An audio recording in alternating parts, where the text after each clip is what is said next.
आज का वीडियो है वर्ल्ड बैंक के ऊपर। जी हाँ, international bank for reconstruction development, जिसको हम लोग पॉपुलरली वर्ल्ड बैंक भी बोलते हैं, वो क्या होता है और उसके फंक्शंस क्या होते हैं, आज के वीडियो में हम लोग वही डिस्कस करेंगे।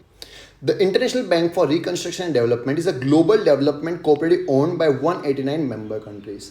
जी हाँ, वर्ल्ड बैंक जो है एक ऐसी इंटरनेशनल ऑर्गेनाइजेशन है या बैंक है which is owned by 189 countries.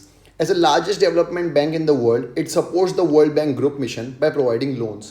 ये पूरी दुनिया का सबसे बड़ा डेवलपमेंट बैंक है, इसलिए इसको वर्ल्ड बैंक भी बोलते हैं और ये वर्ल्ड बैंक ग्रुप के ऑब्जेक्टिव्स को फुलफिल करता है। वर्ल्ड बैंक ग्रुप का ऑब्जेक्टिव क्या होता है या वर्ल्ड बैंक ग्रुप में कौन कौन से इंस्टीट्यूशंस आते हैं, वो हमने पिछले वीडियो में डिस्कस किया था। अगर आपने नहीं देखा है तो देख लीजिए कौन कौन से इंटरनेशनल ऑर्गेनाइजेशंस या एजेंसीज वर्ल्ड बैंक के ग्रुप में हैं।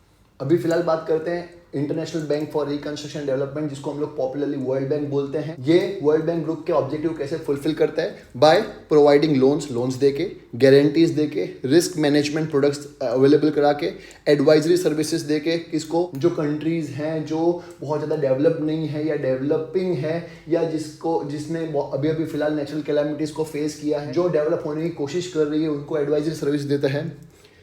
लो इनकम कंट्रीज हो गई, उनको एडवाइजरी सर्विस देता है, as well as coordinate response of regional global challenges, और जो वर्ल्ड में चैलेंजेस आ रहे हैं उनको कैसे रिस्पॉन्ड करना चाहिए, उनको कैसे उनके साथ कैसे कोप अप करना चाहिए, उसकी एडवाइजरी सर्विस भी वर्ल्ड बैंक देता है ऐसी कंट्रीज को।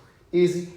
अब बात करते हैं फंक्शंस ऑफ वर्ल्ड बैंक। यहाँ पे वर्ल्ड बैंक का मतलब है international bank for reconstruction development, that is IBRD। उसके फंक्शंस क्या हैं? तो पहला, to assist the reconstruction and development of its member countries. देखिए IBRD का फुल फॉर्म ही क्या है? International bank for reconstruction and development. तो पहला ऑब्जेक्टिव भी क्या है? रिकंस्ट्रक्शन करना और डेवलपमेंट करना। किसका?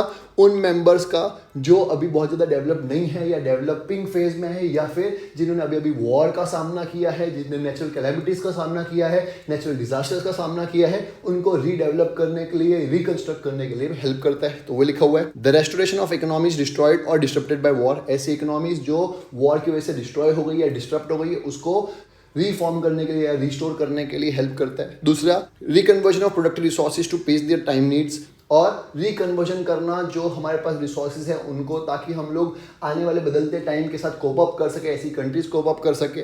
तीसरा, encouragement of development of productive facilities and resources in less develop countries, और लेस डेवलप कंट्रीज में जहाँ पे रिसोर्सेज की कमी होती है या रिसोर्स को मैनेजमेंट करने के लिए बराबर से रिसोर्सेज नहीं होते, तो उन लोगों को सिखाना कि कैसे अपने रिसोर्सेज को मैनेज कर सकते हैं और कैसे रिसोर्सेज को डेवलप कर सकते हैं। Second, to promote private foreign investment.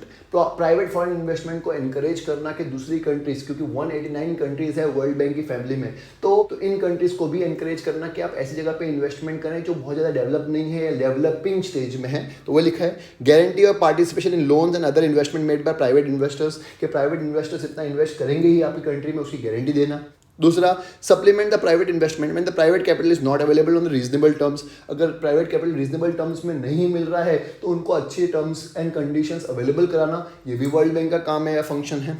तीसरा, to promote long range balance growth of international trade and maintenance of the equilibrium the balance payment of the member countries by encouraging long term international investments. देखिए हर एक country ये चाहती है उसका balance of payment favourable terms में आ जाए, तो हर एक कंट्री का बैलेंस ऑफ ट्रेड या balance of payment situation favourable हो जाए, उसके लिए उनको एक्सपोर्ट करने में हेल्प करना, दूसरी कंट्रीज से हेल्प मांगना और ऐसी कंट्रीज को हेल्प प्रोवाइड करना जो बहुत ज़्यादा प्रिविलेज नहीं है या थोड़ी सी बैकवर्ड है, क्योंकि सबका साथ सबका विकास सिर्फ और सिर्फ हमारे देश का नारा नहीं है, वर्ल्ड बैंक का भी है कि हम लोग को सबको साथ में आगे लेके जाना है।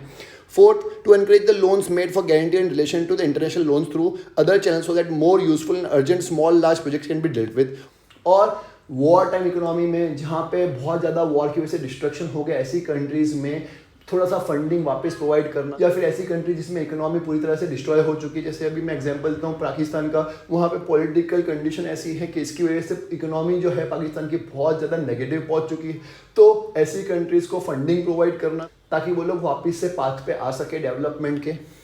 और लास्ट में, to conduct this operation so as to bring the smooth transaction from war time economy to peace time economy. और सबसे बड़ा ऑब्जेक्टिव ये है कि वॉर टाइम इकोनॉमी से लेके पीस टाइम इकोनॉमी में लेके जाना। जैसे अभी आपको पता हो तो बहुत सारी कंट्रीज के बीच में वॉर कंडीशन चल रही है। इजराइल, ईरान, लेबनान, इनके बीच में वॉर चल रहा है। रशिया, यूक्रेन के बीच में वॉर चलता रहता है। ऐसी बहुत सारी कंट्रीज है जो वॉर टाइम इकोनॉमी से गुजर रही है। तो वर्ल्ड बैंक का एक और काम भी है या फंक्शन भी है कि वॉर टाइम इकोनॉमी से पीस टाइम इकोनॉमी में लेके जाना ऐसी कंट्रीज को, ताकि दुनिया में अमन शांति फैली रहे। सिंपल। तो ये थे फंक्शंस वर्ल्ड बैंक के। ऑफ कोर्स इसमें सारे फंक्शंस वर्ल्ड बैंक कर नहीं पाता। अगर सब कुछ कर पाता तो पूरी दुनिया में अमन शांति हो गई होती। लेकिन क्योंकि हमारे सिलेबस में है और क्योंकि बुक में ऐसा लिखा हुआ है तो मैं भी आपको पढ़ा रहा हूँ। वर्ल्ड बैंक प्रैक्टिकल लाइफ में इतना अच्छा काम करता नहीं है जितना ऑन पेपर्स करता है। वैसे चलिए, कोई दिक्कत नहीं है, आपको एग्जाम में लिखना तो आ ही जाएगा। मुझे उम्मीद है आपको समझ में आया होगा कि मैंने क्या समझाया, आपको एग्जाम में कैसे लिखना है। अगर आपको लग रहा है मेरे वीडियोस आपके काम आ रहे हैं तो प्लीज़ मेरे चैनल को सब्सक्राइब जरूर करिएगा और अपने फ्रेंड्स के साथ जरूर शेयर करिएगा। मिलते हैं नेक्स्ट वीडियो में एक नए टॉपिक के साथ। बाय।